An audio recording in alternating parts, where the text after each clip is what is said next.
ఓం శ్రీ కార్తీక దామోదరాయే నమః. కార్తీక పురాణం 22వ అధ్యాయం. పురంజయ విజయము. అత్రి మహాముని ఇట్లు పలికెను.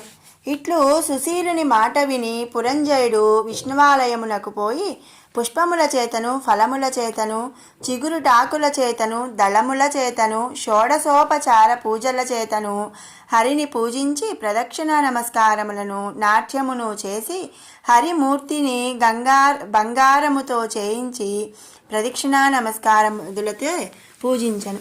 పురంజయుడు కార్తీక పూర్ణిమ నాడు రాత్రి హరిని పూజించి గోవింద భృత్యుడై హరినామస్మరణ చేయుచు ప్రాతకాలమందు తిరిగి యుద్ధమునకు బయలుదేరను.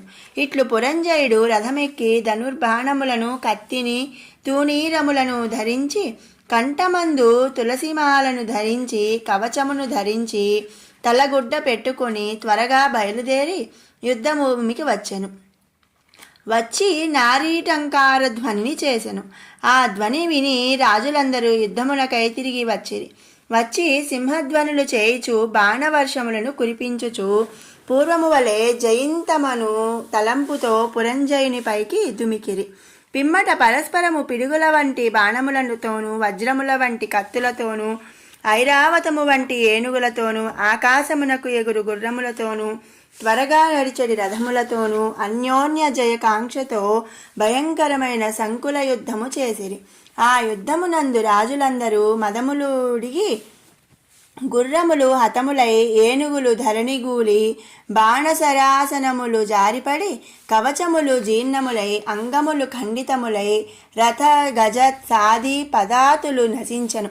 పురంజయుని భటుల సైతము మమ్ములను రక్షించుడు అని ప్రార్థించుచుండిరి. కాంబోజరాజు తన సైన్యమంతయు హతమగుట చూచి పురంజయుడు నాకిప్పుడు జయమని తలంచి యుద్ధమును చాలించి మిగిలిన సేనలతో తన పురమునకు చేరెను. పురంజయుడు జయలక్ష్మీ ప్రసాదము వలన జయమొందెను. హరి అనుకూలముగా ఉండిన ఎడల శత్రువు మిత్రమగును, అధర్మము ధర్మమగును. ఆ హరియే ప్రతికూలముగా ఉన్న మిత్రుడే శత్రువగును, ధర్మముయే అధర్మమగును. కార్తీక వ్రతమును చేయుచు సమస్త కష్టములను నశింపజేయువాడును, సమస్త ప్రాణులను రక్షకుడును అగు హరిని సేవించిన ఎడల సమస్త దుఃఖములు తొలగిపోవును. విష్ణు భక్తుడు తేజోవంతుడు, ఇది సత్యము. అందును కార్తీక వ్రతమందు కోరికయుండుట మరీ దుర్లభము గదా. కలియుగమందు హరిభక్తులై కార్తీక వ్రత పరాయణులైన వారు శుద్ధ వైష్ణవులని తెలుసుకొనుము. కార్తీక వ్రతమును చేయుచు హరిభక్తి కలిగిన శూద్రులు కూడా వైష్ణవోత్తములనబడుదురు. బ్రాహ్మణులై వేదములు చదివినను హరిభక్తు లేని వారు శూద్ర సమానులగుదురు. వేదాభ్యాసము చేసి హరిభక్తి కలిగి కార్తీక వ్రత పరాయణుడైన వాడు వైష్ణవోత్తముడు. అట్టి వాణి యందు హరిని వసించును. ఏ జాతివాడు గాని దుస్తర సంసార తరణగలిగేనేని హరిభక్తి చేయవలెను. అట్లయినచో వానిని విష్ణుమూర్తి అప్పుడే తరింపజేయును. అగస్త్య మునీంద్ర, హరిభక్తి పరాక్రమము ఏమని వర్ణింతుము? పరాశరాదులు, వశిష్ఠాదులు, అంబరీషాదులు, నగరాదులు హరినాశ్రయించి పరమపదముందిరి. హరిభక్తి యందు నిత్యవ్రతము కలవాడై తాను స్వతంత్రుడైనను అన్యతంత్రుడైనను హరి పూజాసక్తుడు కావలయును. హరిభక్తి ప్రియుడును, భక్తులను హరికి ప్రియులు. హరి తన భక్తులకు ఐహికాముష్మిక సుఖములను ఇచ్చి కాపాడును.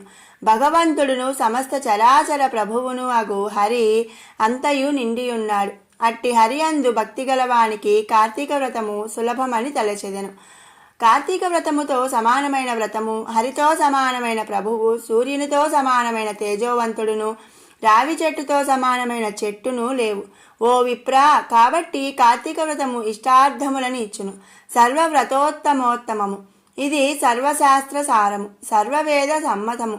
కార్తీక మాహాత్మ్య బోధకమైన ఈ అధ్యాయమును నిత్యము వినువాడు విగతపాప్తకుడై అంతమందు హరిని చేరును.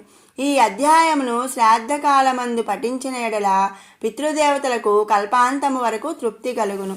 ఓం శ్రీ కార్తీక దామోదరాయే నమః. కార్తీక పురాణం 22వ అధ్యాయం సమాప్తం. శివానందలహరి 22వ శ్లోకం.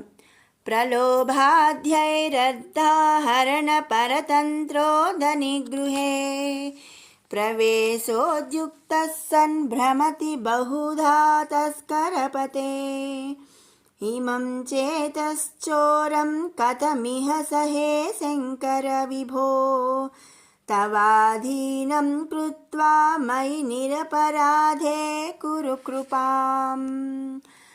తస్కరుల అధిపతివైన ఓ శంకర, ప్రలోభంతో ధనాన్ని దొంగలించాలని నా మనస్సు అనే తస్కరుడు ధనవంతుల ఇళ్లలో చొరబడాలని పలు విధాలుగా పరిభ్రమిస్తున్నాడు. ఈ చిత్తమనే చోరుని ఎలా సహించగలను స్వామి? ఈ మనస్సనే దొంగను నీ వశము చేసుకొని నిర్దోషి అయిన నన్ను దయతో రక్షించు దేవా.